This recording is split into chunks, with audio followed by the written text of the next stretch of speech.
There is still a continued push to get more and more people vaccinated, but some people cannot get vaccinated, especially kids under a certain age. That raises more questions when it comes to COVID-19 and where we are in this pandemic. So in today's KSAT Q&A, we'd like to bring in Dr. Tess Barton, a pediatric infectious disease specialist with UT Health San Antonio.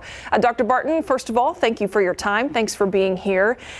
Let's talk about one big concern that's been making headlines lately for kids who have received the vaccine, the issue of myocarditis. What do we need to know about this?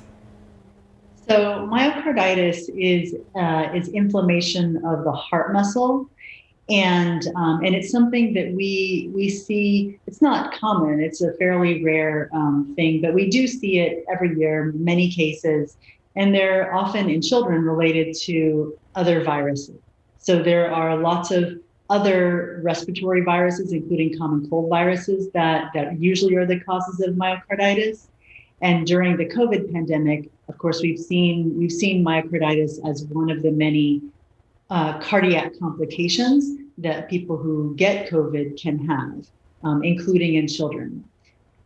So, of course, with the rollout of the vaccine, there have been reported some cases of myocarditis in teenagers and young adults under the age of 39 are young, and who are reported to have cases of myocarditis. And from what I can tell, there's been so far about 300 cases reported that are being investigated. And those complications, doctor, are those kind of leading to some vaccine hesitancy? We've seen it in the adults. There was the group that wanted to get the vaccine very early on when it came out.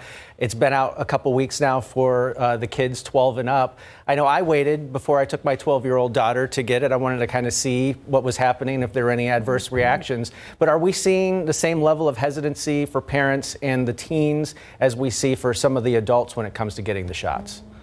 We are. We've seen definitely a decline in the demand for vaccine in that 12 to 17 year age range, and it does seem to coincide with the news about the myocarditis.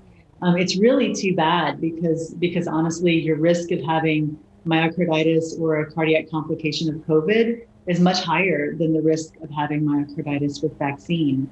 And the cases that they've investigated so far, they've been generally mild and they've recovered.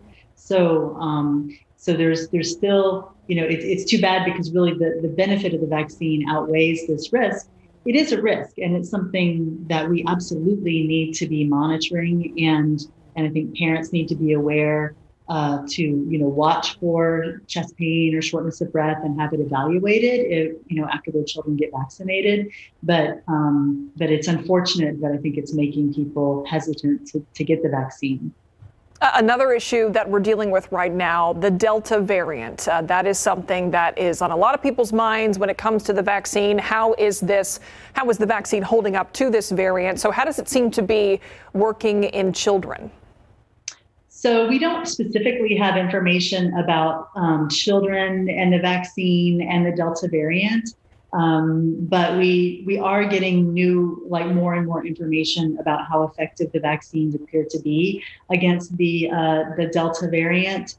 And it looks like the mRNA vaccines, the Pfizer and the Moderna vaccines, still are quite effective. They're not as effective as they are against the sort of standard strain that we begin with.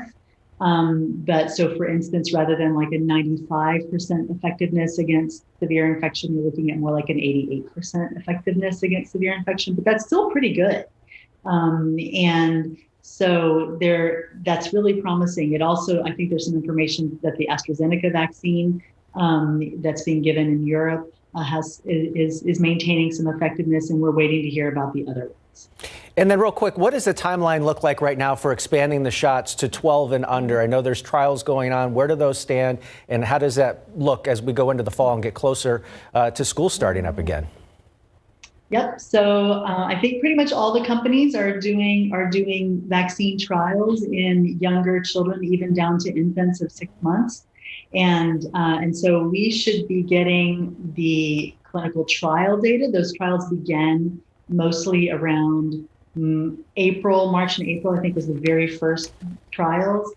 start. So we should be getting that information in the summer.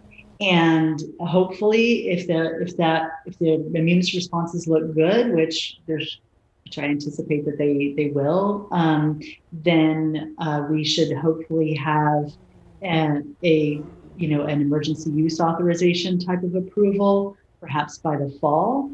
Fingers crossed that it's in time for school starting, but I don't know that I would guarantee that. All right, we'll wait and see what happens. Dr. Tess Barton, pediatric infectious disease specialist with UT Health. Thanks so much for being here. Thanks for having me.